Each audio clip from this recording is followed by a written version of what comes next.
عادات پہلے بے ضرر خیالات کی صورت میں شروع ہوتی ہیں، پھر مسلسل کرنے سے اتنی مضبوط ہو جاتی ہیں جیسے پتھر۔ کامیاب لوگ خود نظمی اور سیلف ڈسپلن کی مشق کرتے رہتے ہیں۔ خود نظمی ایک مشق ہے۔ خود نظمی آپ کی گاڑی کمائی کو آپ کے بہترین مصرف میں لاتی ہے۔ خود نظمی آپ کو جرأت بخشتی ہے کہ اپنے آپ کو داؤ پر لگا سکیں۔ مثبت خود نظمی وہاں سے شروع ہوتی ہے جہاں سے زبانی جمع خرچ ختم ہوتا ہے۔ تمام لکھی ہوئی دوسری خصوصیات بیکار ہیں اگر آدمی کے اندر خود نظمی نہ ہو۔ آپ کے اندر خواہش کے تحت تحریک کا عمل پیدا ہو سکتا ہے۔ آپ محسوس کر سکتے ہیں کہ آپ کو اپنے اوپر پورا اختیار ہے۔ آپ چاند تک پہنچنے کی توقع کر سکتے ہیں۔ آپ خود کو چاند پر پہنچا ہوا تصور بھی کر سکتے ہیں، مگر آپ لانچنگ پیڈ تک بھی نہیں پہنچ سکتے۔ کجا چاند پر پہنچنا اگر آپ کے اندر خود نظمی نہ ہو۔ اب تک ہر بات بہت آسان سی تھی۔ آپ نے اپنے تحت شعور کی کارکن قوت کو بتایا کہ آپ اپنا ایک نیا تشخص ذات بنا رہے ہیں اور آپ آسمانوں میں بھی پہنچ گئے ہیں، مگر اب ذرا تھوڑی محنت کی اور ضرورت ہے۔ کچھ عرصہ تک آپ وہی رہتے ہیں جو ہیں، پھر آپ کی کوششیں اور کام آپ کے ذاتی تشخص میں رنگ بھرنے لگتی ہیں۔ آپ کا تحت شعور اب کچھ نئی اور بڑی عادات سے پر ہو گیا ہے۔ عادتیں تبصروں سے جنم لیتی ہیں، مثلاً اشتہاروں کے ذریعے، پھر جوں آپ انہیں اپناتے جاتے ہیں وہ مشق کے ساتھ مضبوط ہوتی جاتی ہیں۔ تہ در تہ پھر یہ بالکل پختہ ہو جاتی ہیں، یہ آپ کا رویہ بن جاتی ہیں، یہ چھوڑی نہیں جا سکتی۔ خود نظمی وہ واحد طریقہ ہے جس سے عادتوں کو توڑا جا سکتا ہے۔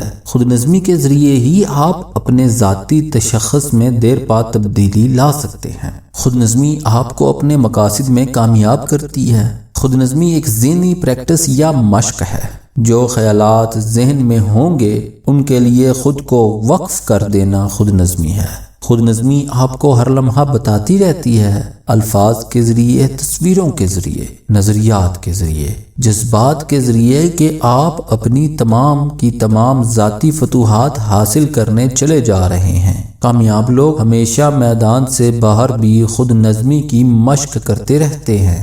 وہ ہر تجربے کو ذہن میں ابھارتے ہیں، ہر اس تجربے کو جو وہ چاہتے ہیں۔ ایک مشہور سکیٹر سے بات ہوئی، اس نے کہا میں اسکائنگ کے دوران شاذ ہی گرتا ہوں، یعنی کبھی کبھی ہی گرتا ہوں۔ وجہ صرف یہ ہے کہ میں سونے سے قبل اپنے مظاہرے کو تصور میں کرتا ہوں اور اپنی ہر حرکت مجھے دکھائی دیتی ہے۔ دوسرے دن میں اطمینان سے حقیقی مظاہرہ کرتا ہوں اور کبھی نہیں گرتا۔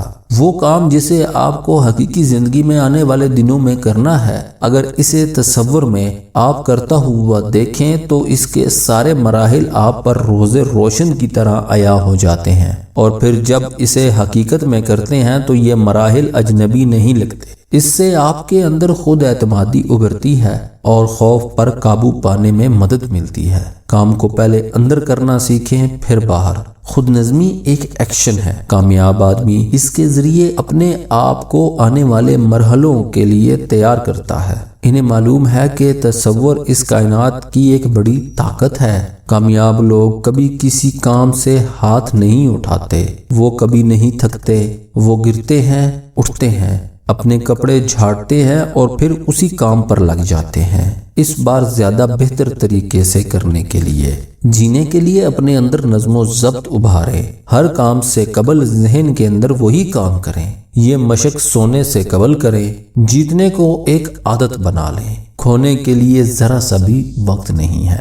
مثبت خود نظمی کا مطلب ہے وہ کام جو آپ کو آنے والے دنوں میں کرنا ہے اسے ذہن میں تصور کریں۔ کامیاب لوگوں میں یہ خصوصیت ملتی ہے۔ مشہور سرجن، خلاباز سب کے سب اسی طرح کرتے رہے ہیں۔ خیالات عادات کا موجب بنتے ہیں۔ وہ ایسے خیالات ذہن میں ابھارتے ہیں جو انہیں اپنے کام سے آگاہ کر سکے۔ وہ کام آپ بار بار کرتے ہیں، وہ عادت بن جاتا ہے۔ خود نظمی آپ کے تشخص ذات میں دیر بعد تبدیلی پیدا کرتی ہے۔ یہ ایک ذہنی مشق ہے، اس سے خدشات دور ہو جاتے ہیں، خود اعتمادی ابھرتی ہے، آپ اپنے کام کو بہتر طور پر کرنا سیکھتے ہیں، نئی تکنیک ذہن میں ابھرتی ہے۔ کامیاب آدمی کہتا ہے میں اس کام کو کر سکتا ہوں، میں اس کام کو بالکل کر سکتا ہوں، میں نے اپنے ذہن میں اسے بار بار کیا ہے۔ ناکام آدمی کہتا ہے بھلا میں اسے کس طرح کر سکتا ہوں، میں تو جانتا ہی نہیں یہ کس طرح ہوگا۔ اپنے اندر خود نظمی ابھارنے کے لیے آج سے یہ کام شروع کر دیں۔ نمبر 1، ایک فہرست بنائیں، اس میں 5 ایسے کام درج کریں جو کرنے ضروری ہوں مگر ناخوشگوار یا تکلیف دہ ہونے کی وجہ سے آپ نے انہیں التوا میں ڈال رکھا ہے۔ انہیں کرنے کا طریقہ ان کے سامنے رکھیں اور کام شروع کر دیں۔ ناخوشگوار مگر ضروری کاموں کو انجام دینے کا یہی طریقہ ہے کہ ان پر فوری ہی عمل درآمد شروع کر دیا جائے۔ نمبر 2، اپنے ذہن میں اپنے مقاصد کی تصویر کے ساتھ ساتھ اسے مکمل کرتے ہوئے بھی دیکھیں۔ مثلا امتحان میں نمایاں کامیابی، اسے ذہن میں ابھاریں، آپ کامیاب ہو گئے ہیں۔ سوچیں آپ کے والدین، آپ کے دوست سب آپ کو تعریفی نظروں سے دیکھ رہے ہیں، آپ کو ایک اعلیٰ عہدہ پیش کیا جا رہا ہے، کار، بنگلہ، ڈرائیور وغیرہ۔ نمبر 3، وہ کام جو آپ کو کرنا ہے اسے ذہن میں مرحلہ وار کرتے دیکھیں۔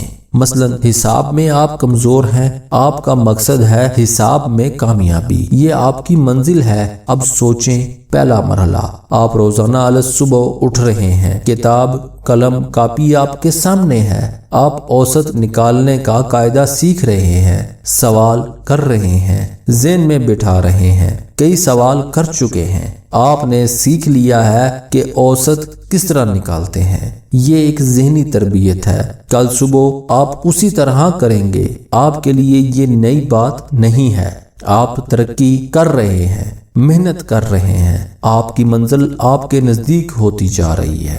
نمبر 4، ذہن میں اپنے مقاصد کے مراحل کا تصور قائم کرنے کے لیے خالی اور آرام دہ لمحات کا انتخاب کریں، مثلا سوتے وقت۔ نمبر 5، یہ مشقیں مسلسل کریں، مسلسل مشق سے یہ ایک عادت بن جائے گی۔ نمبر 6، صحت ٹھیک رکھنے کے لیے لمبی چہل قدمی کریں، اس سے ذہن پر بھی خوشگوار اثر پڑتا ہے۔ ناظرین اگلی ویڈیو میں پھر حاضر ہوں گے، اجازت دیجیے، اللہ حافظ۔